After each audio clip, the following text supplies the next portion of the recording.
சென்னை தாம்பரத்தில் நடைபெற்ற திருமண விழா ஒன்றில் தமிழக முதல்வர் கலைஞர் அவர்கள் பேசும்போது தமிழர்கள் உள்ளத்தில் இருந்து சாதி உணர்வை அகற்ற வேண்டும் என்று கூறியுள்ளார். கலைஞர் கருணாநிதி அவர்களுக்கு காங்கிரஸ் திராவிட இயக்கங்கள் பற்றி ஒரு சில வார்த்தைகளை சொல்ல விரும்புகின்றேன். காங்கிரஸ் இயக்கத்தின் சிறந்த பேச்சாளரும் சட்டமன்ற உறுப்பினராகவும் இருந்த நெல்லை ஜெபமணி அவர்கள் அவசர நிலை காலத்தில் சிறையில் அடைக்கப்பட்ட போது அவர் குடும்பம் வறுமையில் வாடியது. அவர் மனைவி நெருக்கடி நிலையின் போது மாடு வளர்த்து பால் விட்டு வீட்டில் விளைந்த முருங்கைக்காயை விற்று குடும்பத்தை காப்பாற்றினார். நெல்லை ஜெபமணி அவர்கள் விடுதலை போராட்ட தியாகி மட்டுமல்ல, காங்கிரஸ் இயக்கத்தின் வளர்ச்சிக்கு அரும்பாடுபட்டு இறக்கும் வரையில் வறுமையிலேயே வாடிய நேர்மையாளர். அவர் எழுதிய புத்தகங்கள் சிலவற்றிலிருந்து சில பகுதிகளை இன்றைய திராவிட தலைவர்களுக்கு நினைவுபடுத்த விரும்புகின்றேன். இது 22/5/1959 ஆண்டில் சிதம்பரத்தில் நடந்த மாநாட்டில் பெரியார் அவர்கள் பேசிய போது என்னை கூட கேட்டார்கள், நீ ஒரு கன்னடியன், எப்படி தமிழனுக்கு தலைவனாக இருக்கலாம் என்று. அதற்கு நான் சொன்னேன், தமிழன் எவனுக்கும் யோகியதை இல்லையப்பா என்றேன் என்று கூறியுள்ளார். தமிழர்களை பற்றி அவருக்குத்தான் எவ்வளவு உயர்ந்த அபிப்பிராயம். இப்படி அவர் சொன்னதையெல்லாம் அப்படியே ஏற்க வேண்டுமா? அப்படி ஏற்காதவர்கள் தமிழ் துரோகிகளா? இதை வேடிக்கை என்பதா வினை என்பதா என்று புரியவில்லை. பெரியார் அவர்கள் தொடர்ந்து சொல்லியுள்ளதை பார்ப்போம். ஓமந்தூரார் மந்திரி சபையில் அறநிலைய பாதுகாப்பு சட்டம் கொண்டு வந்த போதும் அதை ஆதரித்தோ.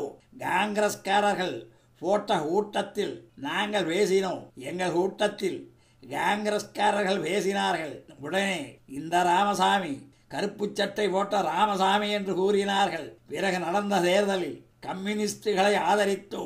அவர்கள் வென்றதும் ஆந்திர நாட்டு பிராமணனை ஆதரிக்க ஆரம்பித்தார்கள்.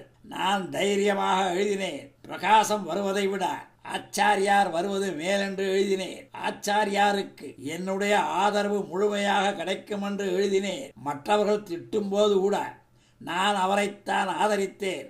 அவர் லஞ்சத்துக்கு வழிவிட மாட்டார் என்றேன். அத்தகைய எம்எல்ஏக்களை வாலாட்ட விடமாட்டார் என்றேன். அவரும் உணவு கண்ட்ரோலை எடுத்தார்.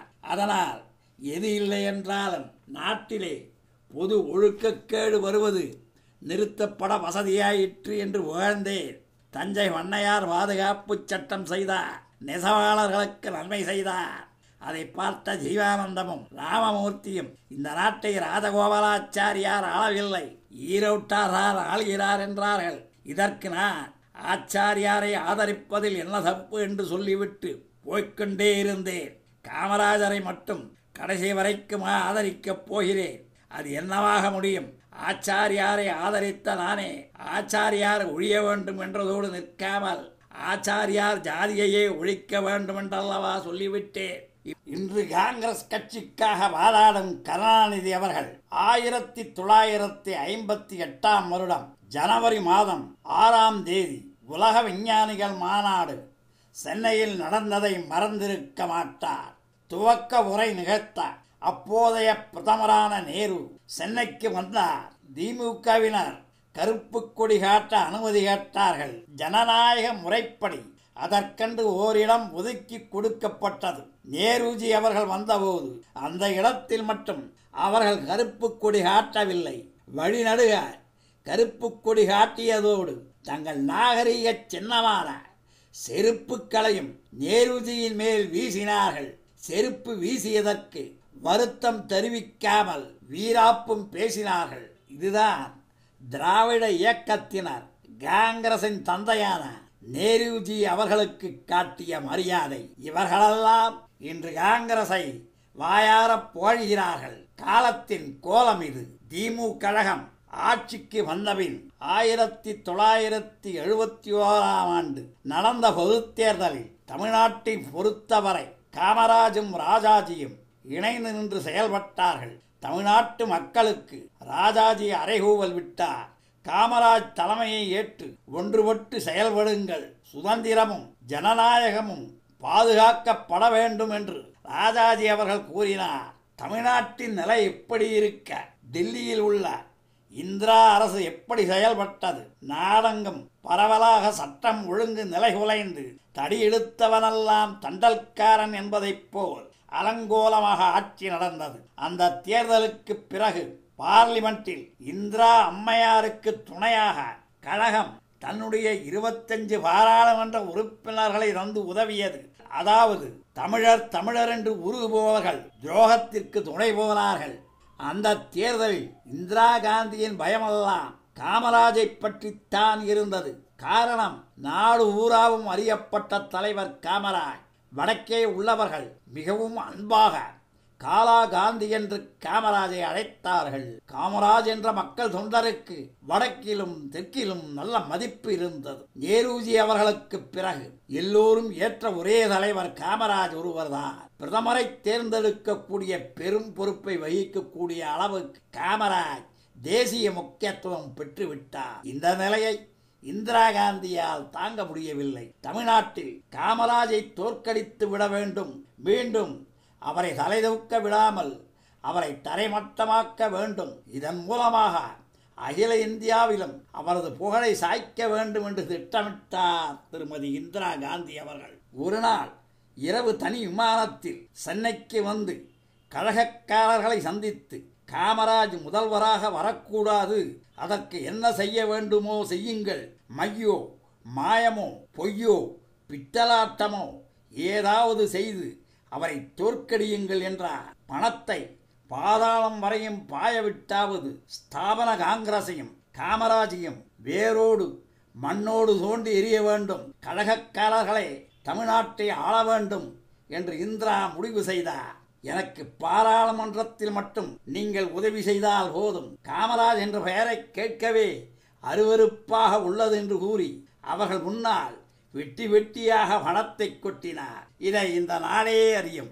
பாமரர்களை ஏமாற்ற வழக்கம் போல் திமுகவினர் தங்கள் பொய்களை கண்டபடி அவிழ்த்து விட்டார்கள். ஏழை பங்காளன் என்று சொல்லி ஏழை மக்களை ஏமாற்றித் திரியும் காமராஜின் ஊழலை பற்றி எங்களுக்கு தெரியாதா? தியாகராஜ நகரில் காமராஜ் குடியிருக்கும் எழிலான பங்களாவை பாருங்கள். இவரா ஏழை பங்காளன்? இவருக்கு பங்களா மட்டுமா உள்ளது? ஹைதராபாத் வங்கியிலே 6 கோடி ரூபாய் கிடக்கிறது. இவர் ராஜாக்களின் கூஜா, இவர் ஒரு பிற்போக்குவாதி என்றெல்லாம் கேவலமாக பேசினார்கள். பொய்யான தகவல்களை கூறினார்கள். பல லட்சம் ரூபாய் செலவில் இந்த பொய்களை பேனர்களாக எழுதி வைத்தனர், போஸ்டர்கள் போட்டனர். திமுக கழகத்தாரும் இந்திரா கட்சியினரும் சேர்ந்து அதிகாரத்தை துஷ்பிரயோகம் செய்து அக்கிரமத்தை அவிழ்த்துவிட்டு ஸ்தாபன காங்கிரஸை தோற்கடித்தார்கள். 1967 50 இடங்களில் வென்ற காங்கிரஸ் 1971 15 இடங்களிலேயே வெற்றி பெற முடிந்தது. தேர்தல் கமிஷன் தேர்தல் நடந்த விதத்தை விசாரிக்க வேண்டும். தவறுகள் நடந்திருப்பதாக பரவலாக மக்கள் அபிப்பிராயப்படுகிறார்கள் என்று காமராஜ் கூறினார். அன்று இந்திராவின் செல்ல பிள்ளையாக நின்று வெற்றி பெற்ற கழகத் தலைவர் கருணாநிதி காமராஜுக்கு சொன்ன பதில் என்ன தெரியுமா? தேர்தல் நடந்ததை பற்றி விசாரிப்பதை விட காமராஜின் உடல் நலத்தை விசாரித்து அறிவதே மேல் என்று கூறினார். இவர்கள் வழித்து கூறிய காமராஜ் குடியிருந்த தீநகர் வீடு ஆந்திர மாநிலத்தைச் சேர்ந்த ஒரு குட்டி ஜமீன்தாருடையது. அவர் உயிரோடு இருந்த வரையில் ஒழுங்காக வாடகை கொடுக்கப்பட்டது. காமராஜ் மறைந்த பிறகு சரியாக வாடகை கூட கட்ட முடியவில்லை.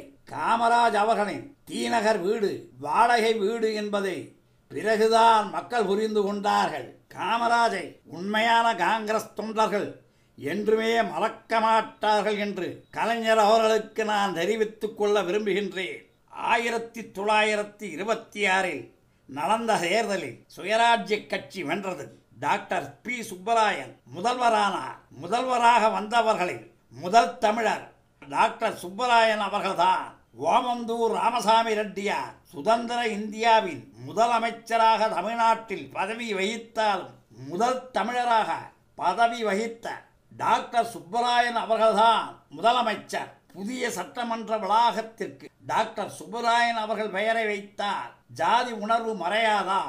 கலைஞர்தான் பதில் சொல்ல வேண்டும். காங்கிரஸ்காரர்கள் ஓமந்தூரார், காமராஜ், பி சுப்பராயன், பக்தவத்சலம், ராஜாஜி போன்றவர்கள் என்றுமே மறக்க மாட்டார்கள். நீதி கட்சியினர் வளர்த்த ஜாதி உணர்வு அகற்றப்பட வேண்டும். ஜாதிகள் இல்லையடி பாப்பா என்று பாரதி சொன்னதை கலைஞரும் மறந்திருக்க மாட்டார். ஜாதி ஒழிப்பில் எல்லோரும் ஒன்றுபட்டு ஒரே குரல் கொடுக்க வேண்டும். தமிழகத்தில் உள்ள ஏழை பிள்ளைகளின் கல்வி வளர்ச்சிக்காக அரும்பாடுபட்ட ஏழை பங்காளன் பெருந்தலைவர் காமராஜ் அவர்களின் பெயரையோ தமிழக முதல்வராக 1926ஆம் ஆண்டு முதலமைச்சராக பதவி வகித்த தமிழரான டாக்டர் சுப்பராயன் அவர்கள் பெயரையோ புதிய சட்டமன்ற வளாகத்திற்கு வைக்க வேண்டும் என்று பணிவுடன் கேட்டுக்கொள்கிறேன். நன்றி, வணக்கம்.